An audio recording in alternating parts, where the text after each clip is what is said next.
13,500, 13,600 feet above the mean sea level. There was an infant. Shiva said, wait, no footprints of parents in the snow. Why did this fellow just land up here?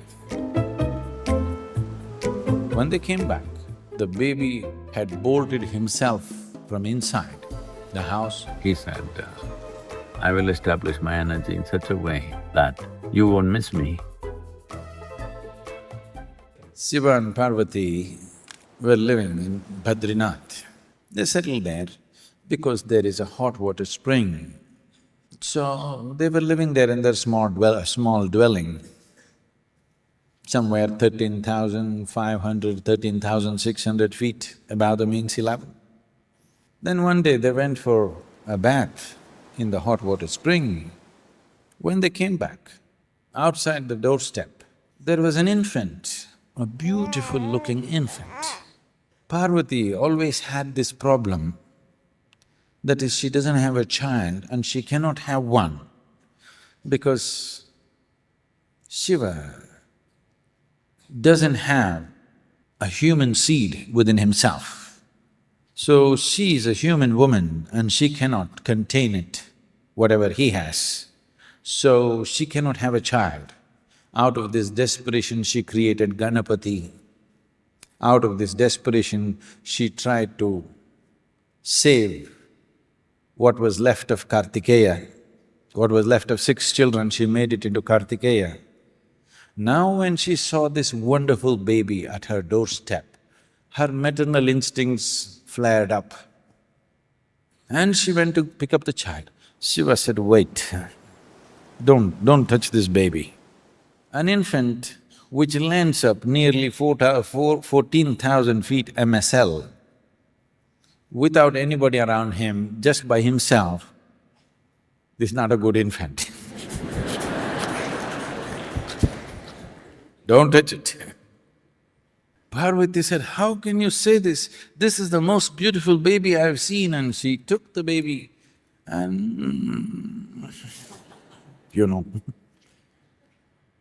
Shiva said, see, this is not a good baby. Why does he land up at our doorstep by himself? Nobody around, no footprints of parents in the snow. Why did this fellow just land up here? Just throw him away. This is not a baby we should touch. She was overcome with maternal instincts and she said, nothing doing, and she took the baby into the house. 24 hours of boom, boom, boom, boom, boom, everything happened. Next day again they went for bath. When they came back, the baby had bolted himself from inside the house and not letting these 2 people in. Parvati said, how is this? How can the baby bolt from inside?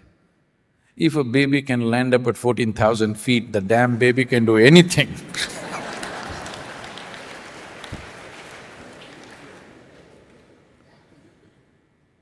So he said, well, we'll have to vacate this place.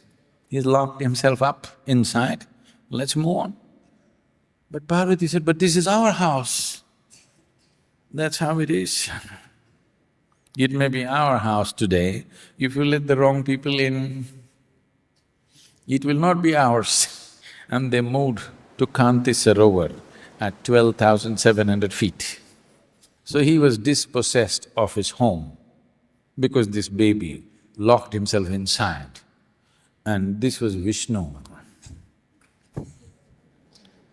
He thought, what does it matter for an ascetic yogi, here or there?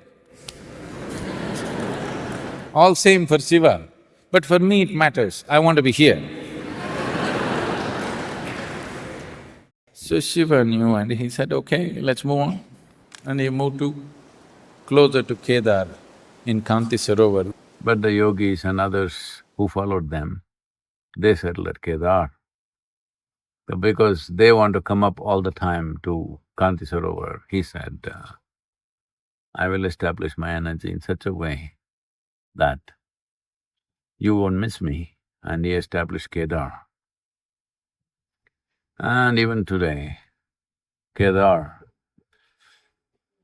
in terms of geometric coherence between sound and form, Kedar comes closest to the sound Shiva. So he established so that the yogis don't miss him and they can be there. And up at Kantisharovar, him and the 7 disciples, who are now celebrated as Saptarishis, settled there for their pursuit of exposition of yoga and the teachings and the other drama that happened along with that.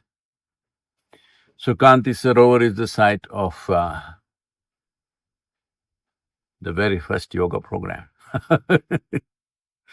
not a short-term weekend program or something, a very long yoga program where he expounded the relationship between the entirety of cosmos and human existence. How this can be explored, what are the different ways to do it, how an individual human being can become universal in his experience. So this whole methodology through which an individual human being can experience the universality of our existence is called yoga.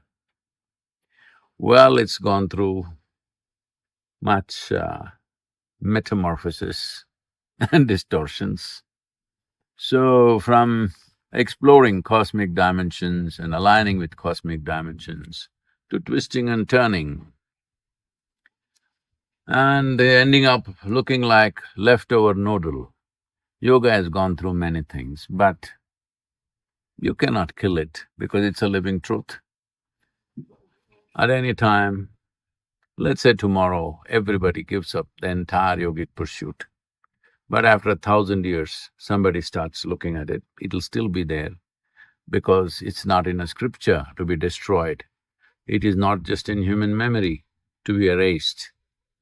It is a living truth in the existence. It is just that exploration may take a certain amount of keenness of perception and resilience and perseverance to open these things up, but it's always there. So there is no fear of losing it totally, but generations of people may miss it. So there is an immense responsibility for this generation, where for the first time we have tools of transmission with which we can reach the entire populations on the planet. At the same time, these same tools of transmission have become probably the most effective distraction for human beings ever in the history of humanity. So using them in the right sense and making sure that this becomes a possibility, not a distraction.